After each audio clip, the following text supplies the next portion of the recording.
Let's look at UNILAG through your eyes. Is everything perfect for learning here, or what would you like to see improve? Well, I have to admit, well, thanks again for the the recommendation. And the University of Lagos is a unique university in Nigeria. And although we know that things may not be perfect because we know it's an evolution, yes, there are some things that would eventually become where they should be. But I have to say that I think that there are some steps in the right direction, even though more can be done. I have to commend the leadership of the university so far because even this present faculty we're in, there were some things that used to be a certain way, but some things have changed, and we want to see more of those changes. That's the step, that's the direction, the trajectory we are recommending. That's the trajectory we claim and we are proud of in this university. So that's my take on it. I know that some people know or some people recognize some things, especially from their own personal experience, that may have been or should have been better than they should, but they have to also recognize it's a work in progress. Imagine with 5.0 on a 5.0 scale. So many of us must have come. We learned that you got 5 million naira from certain company, and then MTN also is planning to sign you on. And what has been the most exciting of all this offers so far? Well, I don't know about any 5 million because, as far as I know, no, there's no. I've not heard of any 5 million myself. Offers, yes, I've heard of quite a few. They've been calling, and truly, there have been quite a few offers to choose from, and it's been a challenge knowing which ones to consider and at least which ones to just put on the back burner. But yeah, it's a new experience, and I relish the challenge, and I'm just taking it day as it comes. There have been criticisms that UNILAG does not even encourage recognition of academic excellence. The other time on UNILAG campus, somebody emerged, a female student, emerged winner of debate competition from a rigorous tournament, and then she was given a laptop and 50,000.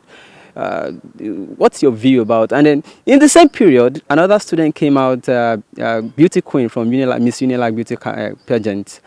And you have best students, if not in the entire Africa now. So, what's your view about how UNILAG recognizes this?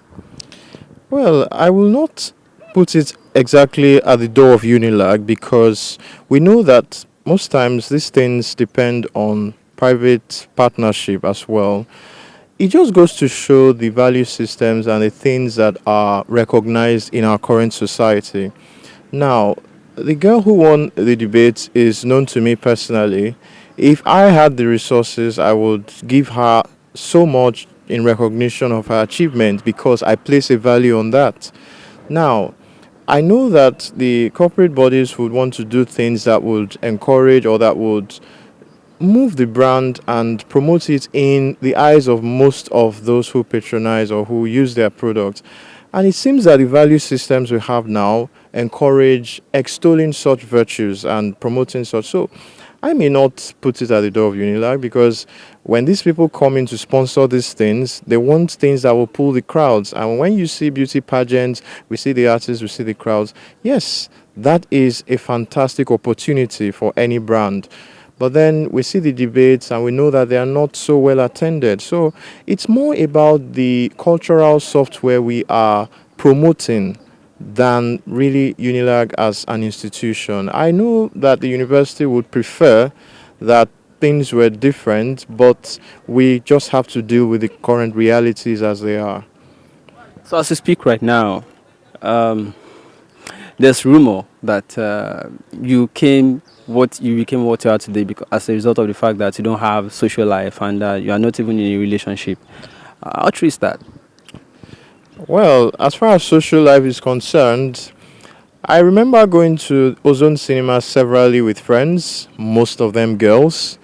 I also attended quite a number of parties in this campus and elsewhere as well. I was there. At least I participated. I may not have been the loudest voice in the party. I may not have been the person who was so high and whose voice was heard outside the building. No, I wouldn't have done that. But I was there. I participated. I experienced as many things as I could.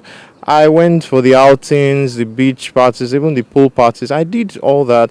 I was also the kind of person you came to get TV series and movies, and so for me, it wasn't just about being a recluse in a corner and studying all day.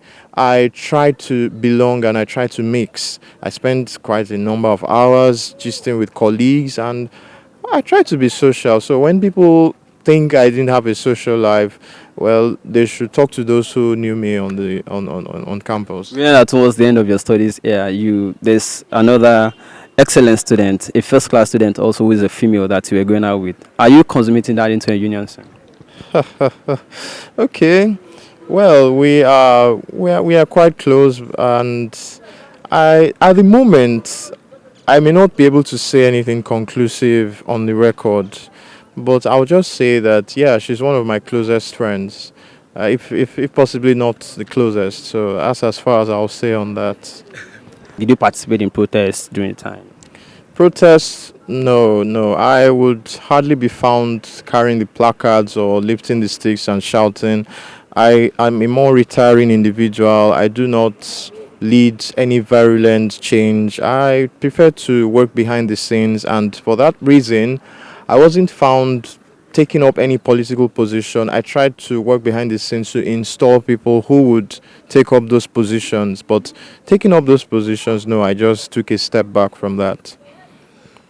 Okay, so how have you been able to handle social media uh, noise since this happened? You feel great actually, but is there any other downside to it for you, like other side?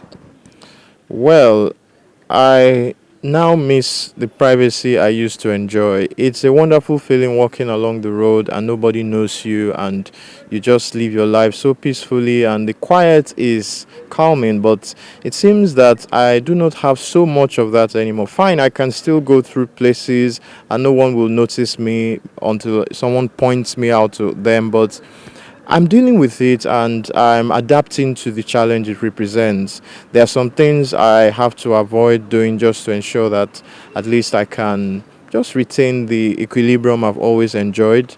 But it's a new challenge, and as always, I relish a challenge. So many advice suggestions coming now. So how far are you willing to go actually with academics? Academics, yes, I will eventually devote my time to that because it's something I'm passionate about.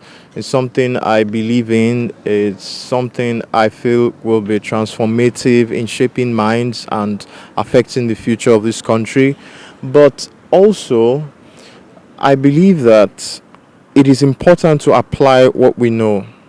It is important to transform people in the real world after we have transformed their minds. So when we gain theories, when we gain knowledge within the ivory tower, we must channel them to solve real problems. And I will try to find the nexus between those two.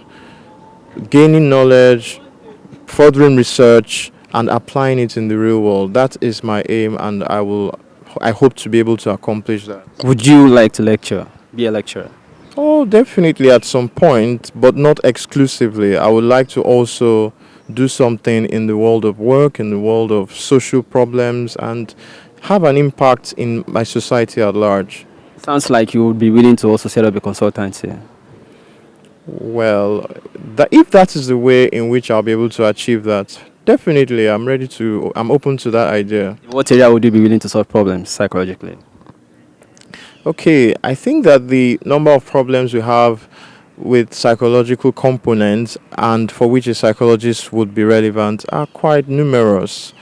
I have mentioned severally on other media about the role of psychometrics in from even elementary level in selecting the best courses or the best career trajectories for individuals.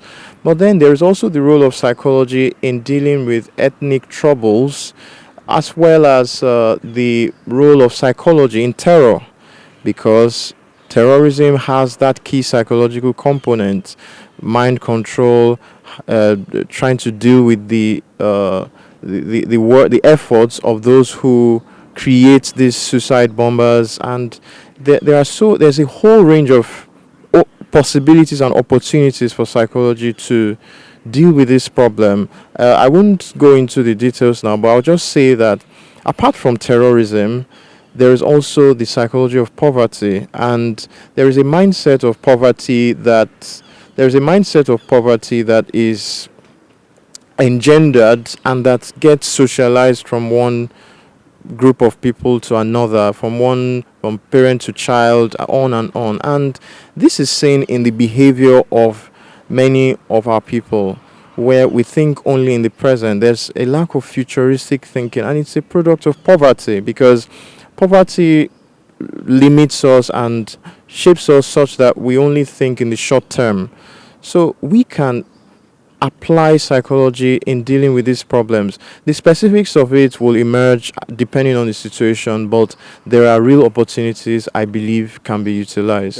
You made 5.0, meaning that you scored all A's all through. Did you attend all classes all through since year one? Missing none? I missed a few classes, but due to circumstances outside my control. If a class was arranged just on an impromptu basis, yes, I could have missed it. In fact, I actually missed some classes due to such arrangements. But apart from that, I tried to attend most of my classes. I thought that attending classes would help me understand what the lecturer wanted and know the general topography of the course. And it was very instrumental in the long run. Finally, let's apply a little of psychology here. You are from which state? I'm from Ekiti State. Really? Yes. Oh, your state prides itself in producing highest number of professors in Nigeria. Yes. Governor Ayodele is your governor. How would you rate Governor Ayodele's performance and outings? That is a very well. I may not be able to give you a full rating. Okay, we want to apply psychology. Let's apply psychology. Psychologists believe in a holistic and robust assessment of issues. So I'm here in Lagos. I've not been to Ekiti in a while. I've not been there at all in the tenure of Fayose's government. So I cannot really give a full assessment. But you see your governor in the media all the time, every day. Yes, and I'm very well aware that... Judging based on what you see in the media. Okay, judging him based on what I see in the media, well, I know that, of course, the media tries to relate things true to the facts and everything, but the media's presentation I may disagree at some point with the media's presentation. So for me to say, yes, this is exactly what I would go along with, I would really desist from making a snap judgment. It's not... Rate your governor, Mr. Ayodele Dada. Okay, you want me to rate my governor? Well, I'll currently recuse myself from rating him because I've hardly interacted with the specifics of the situation, so I may not be able. I understand. You need a questionnaire with items before you can talk about your governor. That may help. That may help, honestly. All right. It's been nice talking to you. Congratulations once again. Thank you very much.